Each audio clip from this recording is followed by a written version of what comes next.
Hello everyone, welcome back to my channel. आज की कहानी हमारी अपनी क्षमता पहचानो। एक गांव में एक आलसी आदमी रहता था। वह कुछ काम धाम नहीं करता था और बस दिन भर निठल्ला बनकर सोचता रहता था कि किसी तरह कुछ खाने को मिल जाए। एक दिन वह यूं ही घूमते घूमते आम के एक बाग में पहुंच गया। वहां पर उसने रसीले आमों से भरे हुए कई पेड़ देखे। रसीले आम देखकर उसके मुंह में पानी आ गया और वह आम तोड़ने के लिए एक पेड़ पर चढ़ गया। लेकिन जैसे ही वह पेड़ पर चढ़ा, बाग का मालिक वहां आ गया। बाग के मालिक को देखकर आलसी आदमी डर गया और जैसे तैसे वह उस पेड़ से उतरकर वहां से भाग निकला। भागते भागते वह गांव के बाहर स्थित एक जंगल में जा पहुंचा। वह बुरी तरह से थक चुका था, इसीलिए एक पेड़ के नीचे जाकर वह बैठ गया और वहीं पर आराम करने लगा। तभी उसकी नज़र एक लोमड़ी पर पड़ी। उस लोमड़ी की एक टांग टूटी हुई थी और वह लंगड़ाकर चल रही थी। लोमड़ी को देखकर वह आलसी आदमी सोचने लगा कि ऐसी हालत में भी इस जंगली जानवरों से भरे जंगल में यह लोमड़ी बच कैसे गई, इसका अब तक कोई शिकार कैसे नहीं किया। जिज्ञासा में वह एक पेड़ पर चढ़ गया और वह बैठकर देखने लगा कि अब इस लोमड़ी के साथ आगे क्या होगा। कुछ ही पल बीते हुए थे कि पूरा जंगल शेर की भयंकर दहाड़ से गूंज उठा, जिसे सुनकर सारे जानवर डर के भागने लगे। लेकिन लोमड़ी अपनी टूटी टांग के साथ भाग नहीं सकती थी। वह वहीं खड़ी रही। शेर लोमड़ी के पास आ गया और आलसी आदमी ने सोचा कि अब शेर लोमड़ी को मारकर खा जाएगा।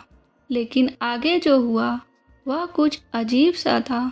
शेर लोमड़ी के पास पहुंचकर खड़ा हो गया और उसके मुंह में मांस का एक टुकड़ा था और उसने लोमड़ी के सामने गिरा दिया। लोमड़ी बहुत खुश होकर उस मांस को बड़े मज़े से खाने लगी। थोड़ी देर बाद शेर वहां से चला गया। यह घटना देख आलसी आदमी सोचने लगा कि भगवान सच में ऐसे लोगों की सहायता करते हैं। उन्होंने धरती के समस्त प्राणियों के लिए, चाहे वो जानवर हो या इंसान, खाने पीने का प्रबंध कर रखा है।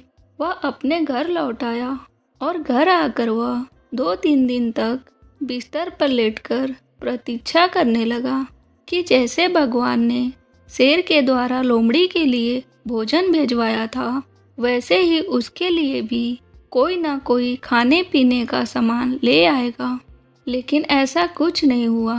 भूख से उसकी हालत खराब होने लगी। आखिरकार उसे घर से बाहर निकलना ही पड़ा। घर के बाहर उसे एक पेड़ के नीचे बैठे हुए बाबा दिखाई पड़े। वह उनके पास गया और जंगल का सारा बात बताते हुए बोला कि बाबा जी, भगवान मेरे साथ ऐसा क्यों कर रहे हैं। उनके पास जानवरों के लिए भोजन का प्रबंध है, लेकिन इंसानों के लिए नहीं है। बाबा जी ने कहा कि बेटा, ऐसी बात नहीं है। भगवान के पास सारे प्रबंध हैं। बात यह है कि वे तुम्हें लोमड़ी नहीं, शेर बनाना चाहते हैं। हम सबके भीतर क्षमताओं का असीम भंडार है, बस अपनी अज्ञानतावश हम उन्हें पहचान नहीं पाते और स्वयं को कमजोर समझकर दूसरों की सहायता की प्रतीक्षा करते हैं। स्वयं की क्षमता पहचानिए, दूसरों की सहायता की प्रतीक्षा मत कीजिए। इतनी क्षमता बनाइए कि आप दूसरों की सहायता कर सकें। हेलो, आगे और भी ऐसी कहानियाँ देखने के लिए प्लीज़ मेरे चैनल को सब्सक्राइब करें। बाय।